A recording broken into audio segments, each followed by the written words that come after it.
Hello, and welcome, whiskey aficionados and industry insiders. Get ready to dive deep into a seismic shift in the spirits world. आज हम बात कर रहे हैं एक ऐसी खबर की जिसने व्हिस्की प्रेमियों को चौंका दिया है। एक ऐसी खबर जो रातों रात सुर्खियां बन गई है और हर तरफ चर्चा का विषय है। इंपीरियल ब्लू बिक गई है, और ये कोई छोटी मोटी खबर नहीं है। सोचिए, आपकी पसंदीदा दुकान का मालिक अचानक बदल जाए और आपको पता चले कि अब सब कुछ नए सिरे से होगा। वैसा ही कुछ हुआ है। एक युग का अंत और एक नए युग की शुरुआत। इंपीरियल ब्लू, जो न जाने कितनी पार्टियों और दोस्तों की महफिलों का हिस्सा रही है, कितने जश्न और यादगार पलों की साक्षी रही है, अब नए मालिक के पास है। एक नया अध्याय शुरू होने जा रहा है। ये खबर इंडस्ट्री में हलचल मचा रही है। हर कोई इस बारे में बात कर रहा है, कयास लगा रहा है और भविष्य की रणनीतियों पर विचार कर रहा है। ये कोई मामूली बिजनेस डील नहीं है। ये एक बहुत बड़ा कदम है, एक ऐसा फैसला जो आने वाले समय में कई बदलाव ला सकता है। यहाँ बात है एक दिग्गज कंपनी पेरनोड रिकार्ड की, जो दुनिया भर में अपने प्रीमियम स्पिरिट्स के लिए जानी जाती है, जिसने अपने सबसे ज्यादा बिकने वाले ब्रांड को बेचने का फैसला किया है। एक ऐसा ब्रांड जो भारत में घर घर में पहचाना जाता है, और जिसने इसे खरीदा है तिलक नागर इंडस्ट्रीज, एक भारतीय कंपनी जो तेजी से आगे बढ़ रही है, अब मानो सोने की चिड़िया पकड़ चुकी है। उनके लिए ये एक सुनहरा अवसर है।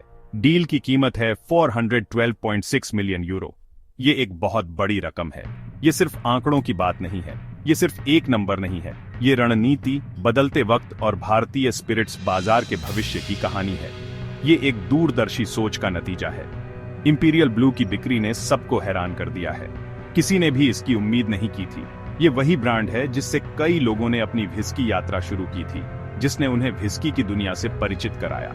सस्ती, भरोसेमंद और हर जगह आसानी से मिलने वाली, और मेन विल बी मेन जैसी आइकॉनिक टैगलाइन के साथ। ये टैगलाइन आज भी लोगों के दिलों में बसी हुई है। तो आखिर पेरनोड रिकार्ड ने इतना सफल ब्रांड क्यों बेचा? क्या ये सिर्फ एक कारोबारी फैसला था, या इसके पीछे कोई और वजह थी? ये वैसा ही है जैसे कोई ब्लॉकबस्टर डायरेक्टर अपनी सबसे बड़ी हिट का सीक्वल न बनाए। एक ऐसा फैसला जो समझ से परे है। हर पागलपन के पीछे कोई तर्क होता है, और इस मामले में भी जरूर कोई ठोस वजह होगी। ये डील बेवरेज इंडस्ट्री के शतरंज की एक चाल है, एक ऐसा कदम जो खेल को पूरी तरह से बदल सकता है। इस एपिसोड में हम जानेंगे कि फ्रेंच दिग्गज पेरनोड रिकार्ड ने अपने भारतीय सुपरस्टार से दूरी क्यों बनाई, और इसके पीछे की असली वजह क्या है। तिलक नगर इंडस्ट्रीज इसे क्यों लॉटरी मान रहा है, और उनके लिए इसका क्या मतलब है, और इसका असर आप पर क्या होगा। आपकी पसंदीदा व्हिस्की में क्या बदलाव आएंगे। तो चलिए इस ब्लॉकबस्टर डील की असली कहानी जानते हैं और पता लगाते हैं कि आगे क्या होने वाला है। अब जानते हैं पेरनोड रिकार्ड के बारे में। ये कंपनी सिर्फ नाम नहीं, बल्कि एक विरासत है जो दुनिया भर में फैली हुई है। शराब की दुनिया का करण जौहर, ये हर पार्टी और जश्न में छाए रहने वाले ब्रांड्स के पीछे का असली चेहरा है। ये फ्रेंच कंपनी, फ्रांस की शान, दुनिया की दूसरी सबसे बड़ी वाइन और स्पिरिट्स सेलर है। ये सिर्फ नंबर नहीं है, बल्कि इनकी पहुंच और दबदबे का सबूत है। जिनके पास चिवास रीगल, जो स्कॉच व्हिस्की की दुनिया में एक बेंचमार्क है, एब्सोल्यूट वोडका, जो अपनी क्रिएटिविटी और क्वालिटी के लिए जानी जाती है, जेमसन जैसे ब्रांड्स हैं। ये सिर्फ कुछ नाम हैं, इनके पोर्टफोलियो में ऐसे कई और दिग्गज शामिल हैं। इनकी फिलॉसफी है प्रीमियमाइजेशन, यानी हर प्रोडक्ट को खास बनाना, उसे एक अलग पहचान देना। मतलब ये महंगे हाई क्वालिटी प्रोडक्ट्स बेचना चाहते हैं। इनका मानना है कि ग्राहक सबसे अच्छा डिजर्व करते हैं। इनका मानना है कि एक लग्जरी एक्सपीरियंस देना ही असली खेल है, सिर्फ शराब नहीं, बल्कि एक यादगार लम्हा बनाना। ग्लोबली इस स्ट्रेटेजी ने इन्हें पावर हाउस बना दिया। हर मार्केट में, हर देश में ये अपनी छाप छोड़ रहे हैं। जब ये भारत आए तो यहां भी यही सोच लेकर आए। लेकिन क्या ये स्ट्रेटेजी यहां भी काम कर पाई? लेकिन भारतीय मार्केट अलग है। यहाँ की पसंद, यहाँ के नियम, सब कुछ अनोखा है। यहाँ सस्ती सेगमेंट में वॉल्यूम बहुत बड़ा है, और यहीं पर पेरनोड रिकार्ड को एक बड़ा फैसला लेना पड़ा। इसी वजह से इंपीरियल ब्लू को खरीदा गया। एक ऐसा ब्रांड जो भारत की नब्ज को पहचानता था। इंपीरियल ब्लू ने देश भर में जबरदस्त पकड़ दिलाई। ये पेरनोड रिकार्ड के लिए एक गेम चेंजर साबित हुआ। ये उनका वर्कहॉर्स बन गया, जिसने कंपनी को भारत के कोने कोने तक पहुंचाया, जिसने वॉल्यूम दिया, बाकी ब्रांड्स ने ग्लैमर। एक परफेक्ट बैलेंस जो पेरनोड रिकार्ड ने बनाया। कई सालों तक ये ड्यूल स्ट्रेटेजी चली। प्रीमियम और मास मार्केट दोनों में पेरनोड रिकार्ड का दबदबा रहा। प्रीमियम ब्रांड्स अमीरों के लिए, इंपीरियल ब्लू आम आदमी का चैंपियन। लेकिन क्या ये कहानी हमेशा ऐसी ही रहने वाली थी? मगर वक्त के साथ मार्केट और कंज्यूमर बदलने लगे। लोगों की पसंद बदली, ट्रेंड्स बदले, और पेरनोड रिकार्ड को भी बदलना पड़ा। अब वही स्ट्रेटेजी कंपनी के लिए टकराव बन गई। जो कभी ताकत थी वही अब कमजोरी बन गई। और यहीं से आया बड़ा फैसला, एक ऐसा फैसला जिसने सबको चौंका दिया, इंपीरियल ब्लू को अलविदा कहने का। एक युग का अंत और एक नए सफर की शुरुआत है। अब बात करते हैं असली हीरो की, इंपीरियल ब्लू। ये सिर्फ एक नाम नहीं बल्कि एक पहचान है जो भारतीय व्हिस्की बाजार में अपनी खास जगह बना चुका है। करोड़ों भारतीयों के लिए ये सिर्फ एक बोतल नहीं, ये उससे कहीं बढ़कर है। ये एक ऐसा साथी है जो हर खुशी और गम में साथ देता है, बल्कि जश्न, दोस्ती और यादों का हिस्सा है। ये उन लम्हों का प्रतीक है जो दोस्तों के साथ बिताए जाते हैं, उन वादों का जो अंधेरी रातों में किए जाते हैं, और उन यादों का जो हमेशा दिल में बसी रहती है। इसकी अफोर्डेबिलिटी और कंसिस्टेंट क्वालिटी ने इसे खास बनाया है। हर कोई इसे खरीद सकता है और हर बार एक जैसा स्वाद पा सकता है। इसने इसे हर घर में जगह दिलाई।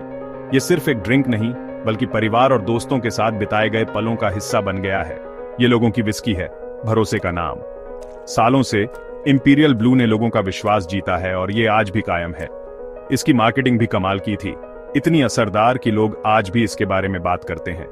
Men will be main tagline तो आम बोलचाल का हिस्सा बन गई। ये सिर्फ एक टैगलाइन नहीं बल्कि एक कल्चर बन गया। एड्स सिंपल, मजेदार और रिलेटेबल थे।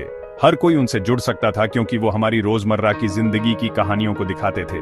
प्रोडक्ट नहीं दिखता था लेकिन टैगलाइन हिट हो गई। ये मार्केटिंग का एक नया तरीका था जिसने लोगों के दिलों में जगह बना ली। इंपीरियल ब्लू बिक्री के मामले में भी टॉप पर रहा।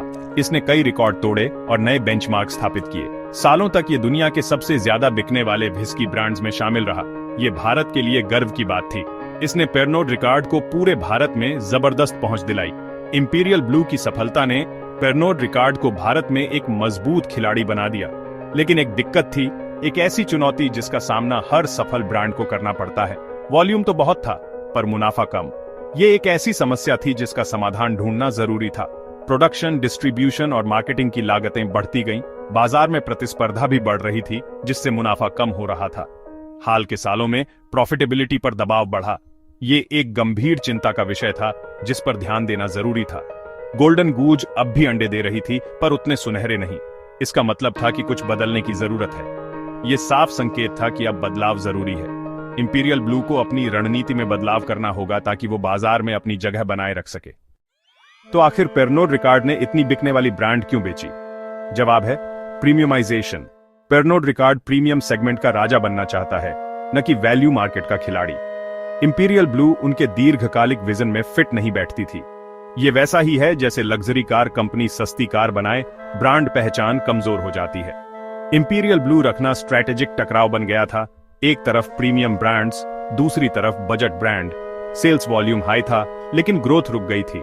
वैल्यू सेगमेंट में कंपटीशन और लागतें बढ़ रही थीं, प्रॉफिटेबिलिटी गिर रही थी और ब्रांड सिरदर्द बनता जा रहा था। इसलिए पेरनोड रिकार्ड ने इंपीरियल ब्लू को ऊंची कीमत पर बेचकर उस पैसे को अपने कोर फोकस में निवेश करने का फैसला किया। ये क्लासिक बिजनेस मूव है, high volume low margin asset बेचो और प्रीमियम पर दांव लगाओ। प्रीमियमाइजेशन ही इस कहानी का असली हीरो है। पेरनोड रिकार्ड अब वॉल्यूम के खेल में नहीं, वैल्यू के खेल में जीतना चाहता है। भारतीय उपभोक्ता अब बेहतर क्वालिटी के लिए ज्यादा खर्च करने को तैयार है। यही ट्रेंड पेरनोड रिकार्ड पकड़ना चाहता है। इंपीरियल ब्लू को बेचकर उनके पास पैसा, मैन पावर और मार्केटिंग एफर्ट फ्री हो गया है। अब ये सब प्रीमियम ब्रांड्स पर फोकस होगा। अब वो जेमसन, बैलेंटाइन्स, रॉयल सैल्यूट जैसे ब्रांड्स में और निवेश कर सकते हैं। ये कदम उनकी ग्लोबल पहचान के और करीब ले आता है। अब उनकी कहानी सिंपल और ब्रांड पोजीशनिंग क्लियर हो गई है। बिक्री से मिली रकम नए प्रीमियम ब्रांड्स, प्रोडक्शन फैसिलिटी और आक्रामक मार्केटिंग में लगाई जा सकती है।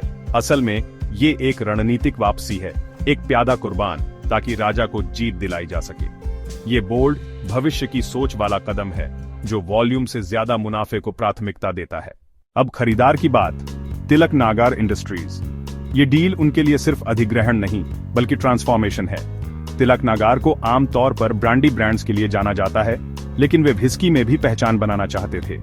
इंपीरियल ब्लू के साथ वे तुरंत व्हिस्की मार्केट के बड़े खिलाड़ी बन गए हैं। अब उन्हें ब्रांड बनाने या कस्टमर्स जीतने में सालों नहीं लगेंगे। उन्होंने एक सुपरस्टार खरीद लिया है। ये अधिग्रहण उनके पोर्टफोलियो को डाइवर्सिफाई करता है। वे अब सिर्फ ब्रांडी कंपनी नहीं बल्कि ब्रांडी और व्हिस्की दोनों में मेजर प्लेयर हैं। उनकी विशेषज्ञता वैल्यू और मास प्रीमियम सेगमेंट्स में है, जहां पतले मार्जिन कोई समस्या नहीं बल्कि अवसर है। इंपीरियल ब्लू उनके लिए कैश फ्लो जनरेट करेगा जिससे भविष्य की ग्रोथ फंड होगी। ये डील उन्हें स्केल, पहुंच और इंडस्ट्री में मजबूत स्थिति देती है, एक बोल्ड कदम जो भविष्य को बदल सकता है। ये कहानी सिर्फ 2 कंपनियों की नहीं बल्कि हर भारतीय कंज्यूमर की है। इंपीरियल ब्लू की बिक्री एक बड़े ट्रेंड का हिस्सा है, बदलता हुआ स्वाद। अब कंज्यूमर ज्यादा जागरूक, महत्वाकांक्षी और खर्च करने को तैयार है। वे अपनी लाइफस्टाइल और ड्रिंक दोनों को अपग्रेड करना चाहते हैं। प्रीमियमाइजेशन हर कैटेगरी में हो रहा है, कॉफी से लेकर कार तक और शराब में भी। लोग अब लोकल से ब्रांडेड और वैल्यू से प्रीमियम ब्रांड्स की ओर बढ़ रहे हैं। वे सिर्फ ड्रिंक नहीं, एक अनुभव खरीद रहे हैं। मिलेनियल्स और जेन जी इस बदलाव को आगे बढ़ा रहे हैं। वे क्वालिटी को क्वांटिटी से ऊपर रखते हैं। कंपनियों को अब चुनना होगा कि वे कहां खेलना चाहती हैं, प्रीमियम या वैल्यू। पर्नोड रिकार्ड ने प्रीमियम इंडिया को टारगेट किया है, Tilak Nagar traditional market base को। दोनों की स्ट्रैटेजी अलग लेकिन सही है। डील के बाद आगे क्या?